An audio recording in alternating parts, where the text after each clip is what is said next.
സൃഷ്ടിയുടെ സൗന്ദര്യം നോക്കൂ.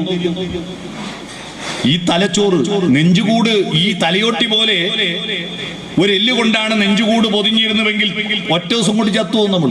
കാരണം ഇത് ഇവിടെ ഈ ഉള്ളിൽ രണ്ടെണ്ണം വികസിക്കുകയും ചുരുങ്ങുകയും ചെയ്യുന്ന കൊണ്ടാണ് നമ്മൾ ജീവൻ പ്രവർത്തിക്കുന്നത്. ഒന്ന് ഹൃദയം വികസിക്കുകയും ചുരുങ്ങുകയും, രണ്ട് ശ്വാസകോശം. ആ ശ്വാസകോശത്തിലേക്ക് വായു നിറയുകയും രക്തത്തെ ശുദ്ധീകരിക്കുകയും എന്നിട്ട് ശുദ്ധീകരിച്ചിട്ടുള്ള കാർബണിനെ കൂട്ടിയിട്ട് പുറത്തേക്ക് തള്ളുകയും ചെയ്യുന്ന ശ്വാസകോശം. അത് വികസിക്കാനും ചുരുങ്ങാനുള്ള സാഹചര്യം ഒരുക്കിയിട്ടാണ് ഇവിടെ എല്ല് കൊണ്ട് പുതിയാതെ ഗ്രില്ല് വെച്ച് പിടിപ്പിച്ചു തന്നത്.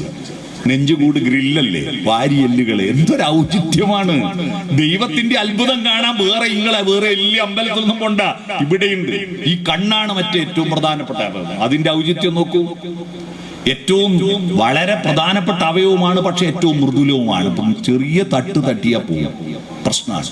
അതുകൊണ്ടാണ് നെറ്റിയുടെ എല്ലും കവിളെല്ലും ഉയർത്തിയിട്ട് അതിന്റെ നടുവിൽ കുഴി വെച്ചിട്ട് അതിൽ കൊണ്ടുപോയി വെച്ച കണ്ണ്. എന്തൊരു ഔചിത്യമാണ്! ആ കണ്ണിൽ എന്തെങ്കിലും പൊടി വന്ന് വീഴാതിരിക്കാൻ കൈകൊണ്ട് തടയാൻ സമയമില്ലല്ലോ.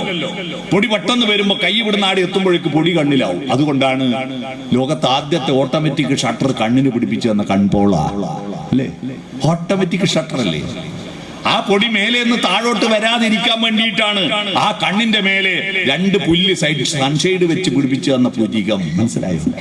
അത് പെൺകുട്ടികളോട് പറയണം, അത് പൊരിച്ചു മാറ്റിയിട്ട് വരച്ചുണ്ടാക്കാനുള്ളതല്ല, അത് പൊടി താഴോട്ട് വീഴാതിരിക്കാനുള്ള.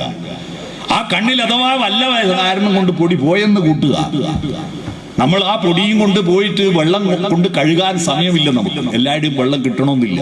അപ്പൊ ഉടൻ തന്നെ ഉള്ളിൽ നിന്ന് തന്നെ വെള്ളം ചീറ്റി ആ വെള്ളത്തെ ഒഴുക്കി കളയുന്ന കണ്ണീര് സൃഷ്ടിച്ചത് കരയാൻ മാത്രമല്ല, പൊടിയെ പുറത്ത് കളയാനും കൂടിയാ.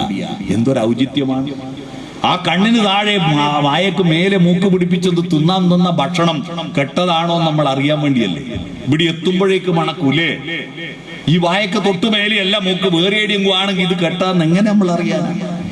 അതെന്തൊരു ഔചിത്യമാണ്! പണ്ട് സ്ത്രീകൾ കുഞ്ഞുങ്ങളെ വളർത്തുകയും പ്രസവിക്കുകയും ചെയ്യുന്നതുകൊണ്ട് സ്ത്രീകൾ അകത്തിരിക്കുകയും പുരുഷന്മാർ പുറത്തു പോവുകയും ചെയ്യുന്നു.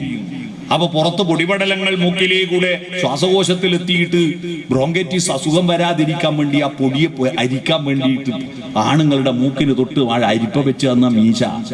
മനസ്സിലായോ? ഈ പൊടിയെ അരിച്ച് മൂക്കിലേക്ക് ശ്വാസം വലിക്കാൻ വേണ്ടിയ മീശയുടെ പിടിപ്പിച്ചു തന്നത്. പെണ്ണുങ്ങൾ ഇപ്പൊ പുറത്തിറങ്ങാൻ തുടങ്ങിയപ്പോ കുറേശ്ശെ മീശ മുളക്കാൻ തുടങ്ങിയില്ലേ? പെണ്ണുങ്ങൾക്ക് കുറേശ്ശെ മീശ